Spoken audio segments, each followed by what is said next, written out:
આજે જે વાત કરવાની છે એ છે દ્વિઅંગી વનસ્પતિઓની ઉપયોગિતા।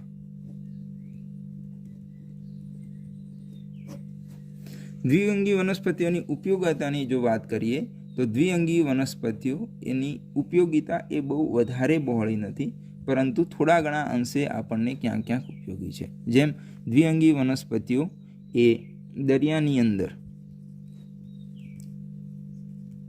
જે સજીવો છે, જેવા કે દરિયાના તૃણાહારી પશુઓ, સસ્તનો છે, અથવા તો પક્ષીઓ છે, અથવા બીજા કોઈ પ્રાણીઓ છે, આમ દરિયામાં જે દ્વિઅંગી વનસ્પતિઓ છે આ ખોરાકનો સ્ત્રોત બની રહે છે। યાની કે ખોરાક અર્થે આનો દ્વિઅંગી વનસ્પતિઓનો દરિયાઈ સજીવો ઉપયોગ કરે છે। આ સિવાય દરિયાની અંદર જ્યારે આ વનસ્પતિના સજીવ સ્વરૂપો એ ગૂંથાઈ જોડાઈ અને એકબીજા સાથે રચનાઓ બનાવે છે, તો આ રચના એ આપણને એક ચોક્કસ પુઠ્ઠા જેવી રચના બનશે, એક પ્લેટ જેવી અથવા તો એક સીટ જેવી રચના જોવા મળશે। અને આ સીટ જેવી રચના જ્યારે લાંબા સમય પછી સુકાય છે, યાની કે પોતાનું જીવન પૂરું કરે છે, તો એ દરમિયાન એક ચોક્કસ રચના બનાવે છે જેને આપણે પીટ તરીકે ઓળખીએ છીએ। અને આ પીટ એ આસપાસના વિસ્તારોમાં રહેતા સજીવો એ આનો બળતણ તરીકે ખોરાક રાંધવા માટે બળતણ તરીકે અથવા જે આપણે લાકડા તરીકે ઉપયોગ કરીએ છીએ એનો ઉપયોગ આ દ્વિઅંગી વનસ્પતિઓની દરિયામાં નિર્માણ પામેલી પીટનો ઉપયોગ બળતણ તરીકે આસપાસના સજીવો કરે છે। એ સિવાય દ્વિઅંગી વનસ્પતિઓ એ પરિસ્થિતિકીય મહત્વ ધરાવે છે। પરિસ્થિતિકીય મહત્વની જો વાત કરીએ તો દ્વિઅંગી વનસ્પતિઓ એ લાઇકેન સાથે, લાઇકેન જેના વિશે આપણે જાણીએ છીએ લીલ પ્લસ ફૂગનું સહજીવન, તો લાઇકેન સાથે સૌ પ્રથમ જમીન યાની કે ભેજવાળા માધ્યમમાં ઉતરી આવેલા સજીવો હતા। જે પહાડો ઉપર જો વાત કરીએ તો પહાડો ઉપર ભેજયુક્ત સ્થિતિની અંદર આ વનસ્પતિઓ ઉગે છે અને પહાડોનું ખવાણ કરે છે, અને ખવાણ કરી આ જગ્યાઓ ઉપર ઉચ્ચ કક્ષાની વનસ્પતિ સ્થાપન માટે જગ્યા પૂરી પાડે છે। કઈ રીતે? તો જ્યારે પહાડો ઉપર આ વનસ્પતિઓ ઉગે છે, પહાડોનું ખવાણ થાય છે, તો ખવાણ દરમિયાન ત્યાં ખવાણથી નાના નાના પહાડોના કણો માટી સ્વરૂપમાં ફેરવાય છે, અને પહાડોના વચ્ચેની જગ્યાઓની અંદર એ માટીના કણો પડે છે, જ્યાં જમીનનું નિર્માણ થતું આપણને જોવા મળે છે। તો ત્યાં ભૂમિ જેવું નિર્માણ થશે, અને નિર્માણ પામેલ ભૂમિની અંદર ઉચ્ચ કક્ષાની વનસ્પતિઓ ત્યાં ઉગી શકે છે। એ સિવાય ઘણા બધા જંગલોની જો વાત કરીએ તો જંગલોની અંદર આ વનસ્પતિઓ એટલે કે દ્વિઅંગીઓ ત્યાં ઉગે છે, અને જમીન ઉપર ઘણી બધી સંખ્યામાં ઉગતી, નાની નાની છે, ઘણી બધી સંખ્યામાં ઉગે છે। તો જેમ ઘરે આપણે કોઈ સાદડી પાથરી હોય અથવા કોઈ ચટ્ટાઈ પાથરીએ પાથરવા માટેની, એવું એક પાથરણું આપણને જોવા મળે છે, અને આ પાથરણું એ ભારે વરસાદ સામે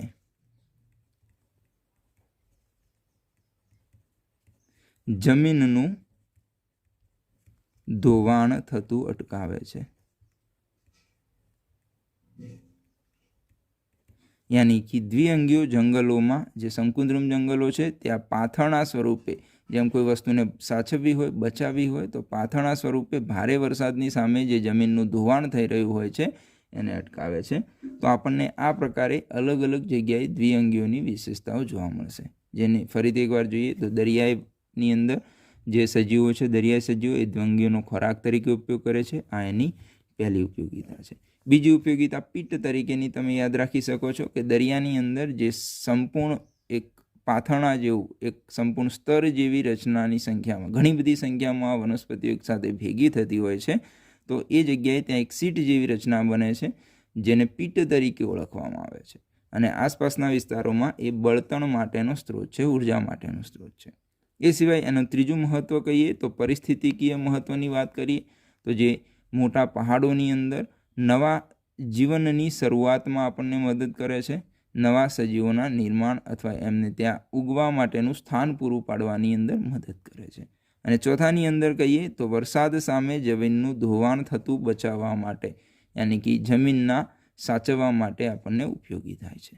તો આ છે દ્વિઅંગી વનસ્પતિઓની ઉપયોગિતા. નેક્સ્ટ હવે જે વાત કરવાની છે એના પ્રકારોની વાત કરવાની છે.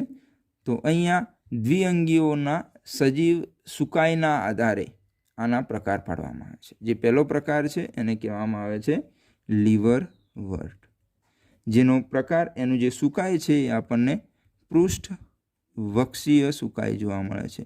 यानी कि एनी जो रचना जोशो तो एना सुकाईनी अंदर एक पृष्ठ भाग जोवा मळशे तो एक आपने वक्ष भाग. पृष्ठ अने वक्ष भाग ने आपणे सरळताथी ओळखी शकीए छीए. जे मनुष्यनी अंदर आगळनो भाग छे ए आपणो वक्ष भाग छे, पाछळनी तरफ पीठनो भाग छे ए पृष्ठ भाग छे. तो अहीं आपणे पृष्ठ अने वक्षीय सजीव शरीर पृष्ठ अने वक्ष भाग जेम जोई शकीए छीए एम त्यां पण पृष्ठ अने वक्ष भागने सरळताथी विभाजित करी शकीए छीए. अने बीजो जे प्रकार छे एने आपणे मोस तरीके ओळखीए छीए. मोस एवा सजीवोनो प्रकार है जेमनुं शरीरनी अंदर आपने एक वनस्पति जेवी भात जोवा मळशे. वनस्पति जेवी रचना, परंतु आनी अंदर ना तो सचोट मूळनी रचना हशे, ना प्रकांडनी रचना हशे, ना पर्णो जेवी रचना. आने मळती रचना जोवा मळशे, परंतु सचोट मूळ, प्रकांड अथवा पर्ण जेवी रचनाओ जोवा मळती नथी. तो अहींया आपणे नेक्स्ट बंनेना प्रकारो यानी कि द्विअंगीना प्रकारोमां लीवरवर्ट अने मोसनी वात करीशुं. एमनी अंदर कई जग्याए रहे छे, एमनी अंदर कया प्रकारे प्रजनन करे छे, अलिंगी प्रजनन ने लिंगी प्रजनननी घटनाओं विशेनी वात करवानी छे. अत्यारे आपणे द्विअंगीना प्रथम भाग विशेनी वात करवानी छे, जेने कहेवामां आवे छे लीवरवर्ट. लीवरवर्टनी वात करीए तो लीवरवर्ट ए आपणने भेजवाळा वातावरणनी अंदर, ज्यां भेज मळी रहे छे पूरता प्रमाणमां, कारण के लीवरवर्ट जे द्विअंगी छे जेने प्रजनन माटे, लिंगी प्रजनन माटे पाणीनी जरूर होय छे. साथे वातावरण साथे छायाप्रिय वातावरण, छायाप्रिय यानी कि छायडावाळा वातावरणनी एने जरूर पड़शे, कारण के पाणी त्यां लांबा समय सुधी बनी रहे. जेवा भेजवाळा अने छायाप्रिय वातावरणना उदाहरण जोईए तो जेवा के पाणीना प्रवाहो. पाणीना प्रवाहोनी वात करीए तो मानी लईए नदी छे, झरणा छे, आवा बधा विस्तारोनी अंदर आपणने लीवरवर्ट जोवा मळशे. ए सिवाय भेजवाळा मैदाननी वात करीए, भीनी जमीननी वात करीए, क्यारेक आपणने भेजवाळुं वरसादयुक्त जो जंगल छे तो वर्षामय जंगलोना लाकड़ा पर पण आपणने लीवरवर्ट जेवी वनस्पतिओ जोवा मळे छे.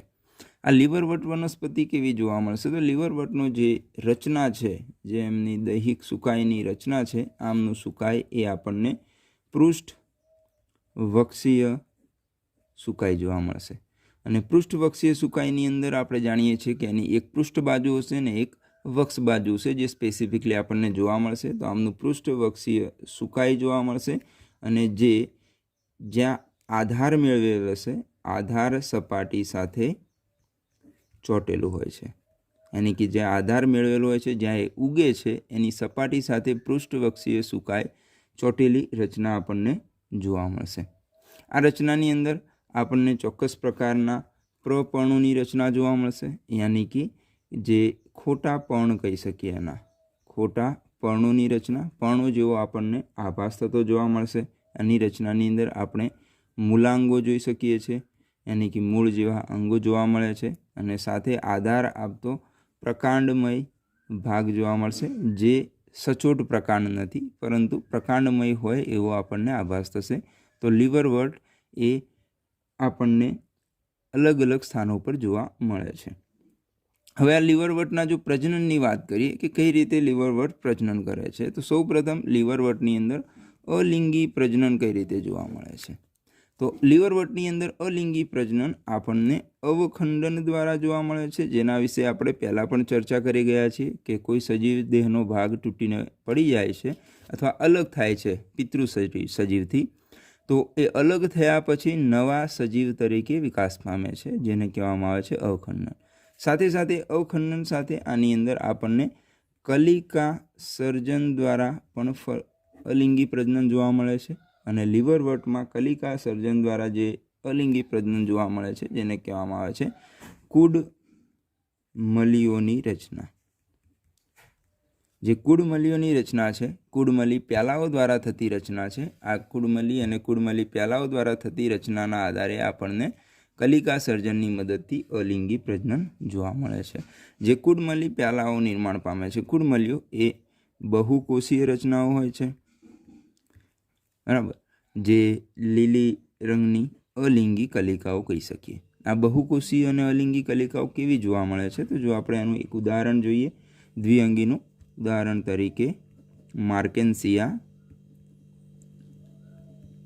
તો માર્કેન્સિયાની અંદર તમે જોશો તો એના એક આધારક ભાગ જેવી રચના જોવા મળશે, બાજુમાં આપણને પ્રણ જેવી રચના વિકસિત થયેલી જોવા મળશે. આધારક ભાગ પાસે અહીંયા મૂળ જેવી ઉપસી આવતી રચના જોવા મળશે, જેને આપણે મૂલાંગો તરીકે ઓળખીએ છીએ. બીજી બાજુ પણ આપણને બે બાજુ વિકસિત પર્ણો જેવી રચના જોવા મળશે, અને આ પર્ણની એક કિનારી પરથી અહીંયાથી પ્રાવર સ્વરૂપે જ્યારે લિંગી પ્રજનન હોય તો એ દરમિયાન અહીંયા પુજન્યુધાની અથવા સ્ત્રીજન્યુધાનીની રચના જોવા મળશે. તો માર્કેન્સિયાની અંદર આપણને એના પર્ણો જેવી રચનાઓ જોવા મળશે, મૂલાંગોની રચના જોવા મળશે, અને અહીંયા એના સજીવ દેહ સાથેથી વિકાસ પામતી કુડમલીઓની રચનાઓ જોવા મળશે, જે લીલા કલરની બહુકોષીય રચનાઓ હશે. તો આ કુડમલી, જેને કુડમલી પ્યાલા તરીકે ઓળખવામાં આવે છે, આ કુડમલી પ્યાલા એ વનસ્પતિ દેહથી છૂટા પડે છે અને નવા સજીવ તરીકે વિકાસ પામે છે. તો આ રીતે એક લીવરવટના સજીવમાંથી એક નવા સજીવનું નિર્માણ થતું આપણને જોવા મળે છે. તો આને કહેવામાં આવે છે લીવરવટની અંદર જોવા મળતું અલિંગી પ્રજનન, જે અવખંડન અને કલિકા સર્જન દ્વારા જોવા મળશે. અને કલિકા સર્જનને બીજા શબ્દોમાં કહીએ તો કુડમલીઓની રચના દ્વારા આપણને જોવા મળે છે. હવે વાત કરીએ લીવરવટની અંદર લિંગી પ્રજનનની અંદર. તો લિંગી પ્રજનનની જો વાત કરીએ તો લિંગી પ્રજનનની અંદર આપણે પહેલાં પણ દ્વિઅંગીઓમાં લિંગી પ્રજનન વિશે ચર્ચા કરી ગયા છીએ કે લિંગી પ્રજનનમાં જે વનસ્પતિ છે દ્વિઅંગી લીવરવટ, એની અંદરથી નર લિંગી અંગો અને માદા લિંગી અંગો, જેમ અહીંયા આપણને એક અંગ તરીકેની રચના જોવા મળી રહી છે. આ રચનાની આ જે રચના છે જે એક જ વનસ્પતિ ઉપર જો ઉત્પન્ન થાય છે કે એક જ વનસ્પતિ ઉપર, યાની કે સમાન સુકાય પર પણ ઉત્પન્ન થઈ શકે છે અથવા તો ભિન્ન સુકાય પર પણ ઉત્પન્ન થઈ શકે છે. સમસુકાયક અને વિભિન્ન સુકાયક વનસ્પતિઓ તરીકે એક જ વનસ્પતિ ઉપર નર જન્યુધાની, જેને આપણે પુજન્યુધાની કહીએ છીએ, પુજન્યુધાની તરીકે ઓળખવામાં આવે છે, નરની અંદર ઉત્પન્ન થતી, અને માદામાં ઉત્પન્ન થતી ધાનીને સ્ત્રીજન્યુધાની તરીકે ઓળખીએ છીએ.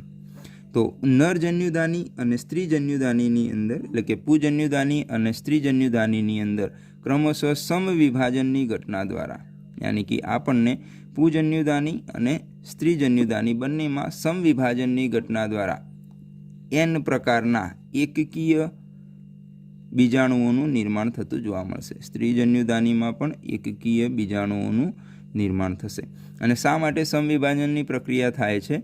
તો લીવરવટ જેવી વનસ્પતિઓ એ જન્યુજનક તબક્કા દરમિયાન, યાની કે જન્યુના નિર્માણ સુધી, પોતાના વિકાસ અને નિર્માણ સુધી એ એકકીય સજીવ દેહ ધરાવે છે અને જન્યુજનક અવસ્થા ગુજારે છે.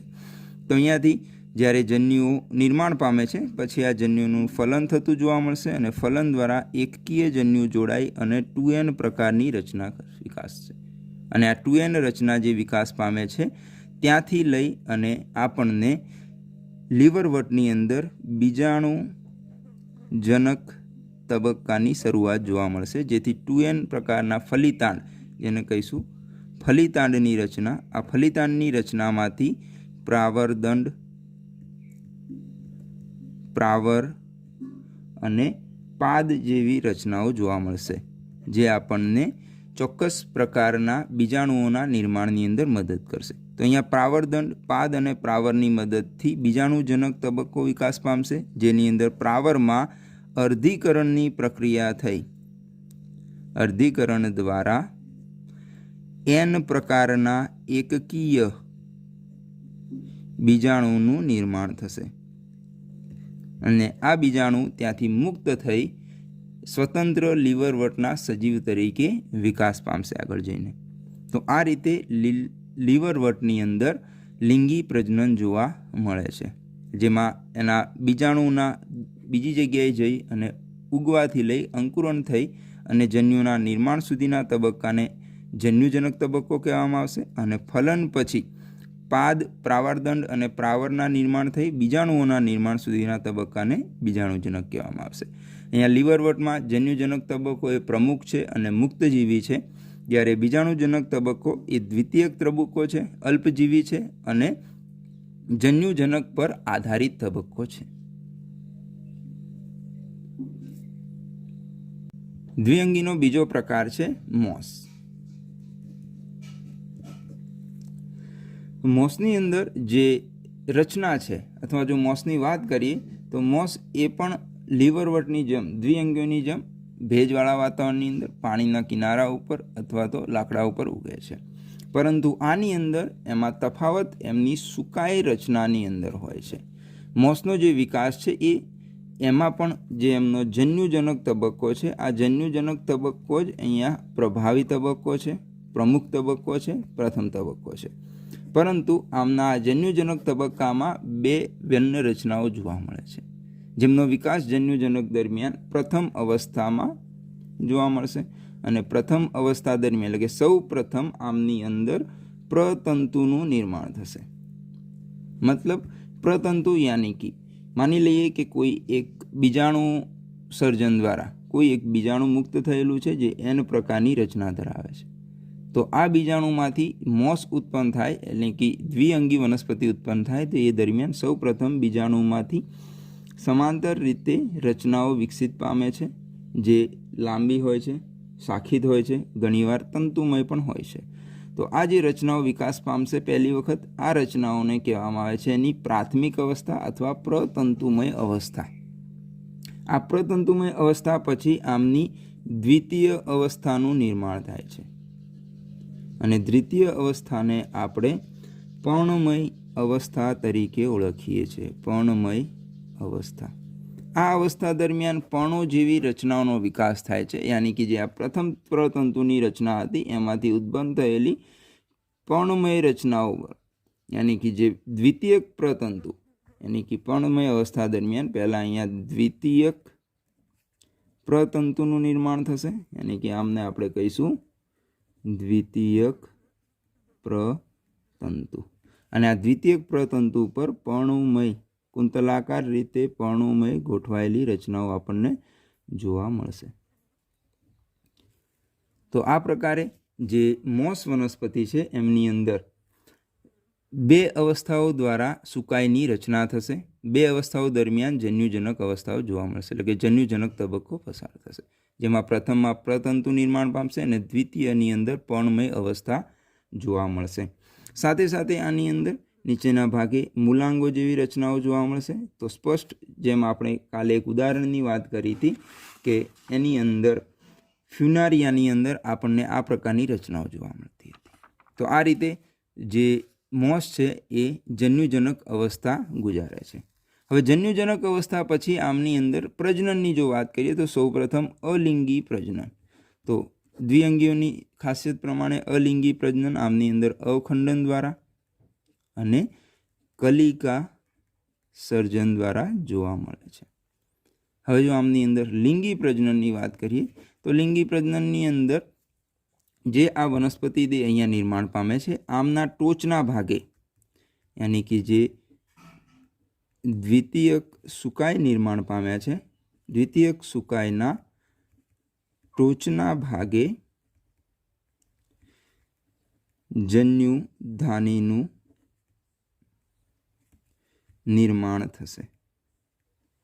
યાની કે એક શાખા ઉપર અહીંયા આપણને પુજન્યુધાની જોવા મળશે જે નરની રચના છે, અને બીજી જગ્યાએ આપણને અહીંયા સ્ત્રી જન્યુધાની જોવા મળશે જે માદાની રચના છે.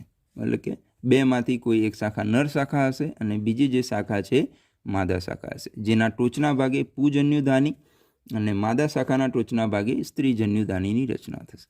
હવે આ જન્યુધાનીની અંદર જન્યુઓનું નિર્માણ થશે, યાની કે જન્યુ નિર્માણ થશે. તો જન્યુ નિર્માણ N+N, યાની કે નરજન્યુ અને માદાજન્યુ. તો નરજન્યુ એ ચલિત પ્રકારના જન્યુ હોય છે, માદાજન્યુ અચલિત જન્યુ હોય છે. તો નરજન્યુ એ પુજન્યુ ધાનીમાંથી મુક્ત થઈ સ્ત્રીજન્યુ ધાની સુધી પહોંચે છે અને ત્યાં જઈ અને આમની અંદર ફલનની ઘટના થશે અને ફલન દ્વારા 2N પ્રકારના ફલિતાંડની રચના થશે. તો જ્યારે આપણે દ્વિઅંગીની વાત કરતા હતા એ દરમિયાન ફલિતાંડના નિર્માણ પછી તરત જ બીજાણુઓના નિર્માણ જોવા મળતું નથી. ફલિતાંડના નિર્માણ પછી બીજાણુના નિર્માણ પહેલાં ફલિતાંડ એ યાની કે 2N પ્રકારની રચના, ફલિતાંડ એ સમવિભાજન પામે છે અને સમવિભાજન પામી બહુકોષીય રચનાનું નિર્માણ કરે છે. યાની કે માની લઈએ અહીંયા જે સ્ત્રીજન્યુધાનીનો ભાગ હતો, આ માની લઈએ સ્ત્રીજન્યુધાની હતી. તો સ્ત્રીજન્યુધાનીની અંદર ફલિતાંડ પછી જે અંદરની તરફ 2N ઝાયગોટની રચના બની હતી, ફલિતાંડની રચના બની હતી, એમાંથી આપણને વિકાસ થતો જોવા મળશે. અને એ વિકાસ દરમિયાન અહીંયાથી એક પાદની રચના થઈ, પ્રાવરદંડની રચના થશે અને આગળ તરફ જતાં એક કેપ્સ્યુલ જેવી રચના જોવા મળશે. યાની કે અહીંયા જે જોડાણનો ભાગ છે એને પાદ કહેવામાં આવશે, જે લંબાયેલો ભાગ છે એને કહેવામાં આવશે પ્રાવરદંડ અને ઉપરની તરફ જે કેપ્સ્યુલ જેવો ભાગ છે જેને પ્રાવર કહેવામાં આવશે. તો આ પ્રાવરદંડ, પાદ અને પ્રાવર એ 2N પ્રકારના યાની કે દ્વિકીય કોષો ધરાવતા હશે, જેને આપણે મોસની બીજાણુજનક અવસ્થા તરીકે ઓળખીએ છીએ. યાની કે જે આ 3 ઘટનાઓ નિર્માણ પામી, આ 3 ઘટનાઓને એની બીજાણુજનક અવસ્થા કહેવામાં આવશે. હવે આ બીજાણુજનક અવસ્થા દરમિયાન પ્રાવરની અંદર રહેલા 2N પ્રકારના કોષો એ અર્ધીકરણ પામશે અને અર્ધીકરણ પામી જે આ કોષો અર્ધીકરણ પામશે એ 2Nમાંથી N પ્રકારના કોષોનું નિર્માણ કરશે, જેને આપણે જન્યુઓ તરીકે ઓળખીએ છીએ. તો પ્રાવરની અંદર 2N પ્રકારના કોષમાંથી અર્ધીકરણની પ્રક્રિયા દ્વારા જન્યુઓ વિકસિત પામે છે અને આ વિકાસ પામેલા જન્યુઓ વિશિષ્ટ પ્રકારની વિકિરણ પદ્ધતિઓ ધરાવતા હોય છે અને આ વિશિષ્ટ પ્રકારની વિકિરણ પદ્ધતિની મદદથી નિર્માણ પામેલા અહીંયા અર્ધીકરણથી નિર્માણ પામતા કોષોને આપણે બીજાણુઓ તરીકે ઓળખીએ છીએ. અને આ નિર્માણ પામેલા બીજાણુઓ એ વિશિષ્ટ વિકિરણની પદ્ધતિની મદદથી એક જગ્યાએથી બીજી જગ્યાએ વિકિરણ પામશે અને ત્યાં જઈ અને નવા પ્રકારના મોસનું અંકુરણ થશે. અને અહીંયા અંકુરણ પામીને જે મોસનું નિર્માણ થશે એ એનો જન્યુજનક અવસ્થાની શરૂઆત કરશે. યાની કે અગેન આપણને મોસની અંદર જન્યુજનક અવસ્થા જોવા મળશે અને પછી એમની અંદર પ્રજનનની અવસ્થા તરીકે બીજાણુજનક અવસ્થા જોવા મળશે. તો આ રીતે મોસની અંદર પણ આપણને એમનું જીવનચક્ર જોવા મળે છે. જો મોસના ઉદાહરણોની વાત કરીએ તો મોસના ઉદાહરણની અંદર જે કાલે એક વાત કરી હતી ઉદાહરણની અંદર જેને કહેવામાં આવે છે સ્પેગ્નમ, એ સિવાય બીજું એક ઉદાહરણ છે મોસનું જેને કહેવામાં આવે છે પોલિટ્રિકમ,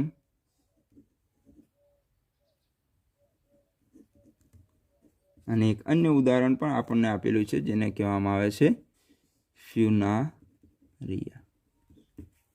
તો આ છે દ્વિઅંગી વનસ્પતિઓની બીજો પ્રકાર જેને આપણે મોસ તરીકે ઓળખીએ છીએ.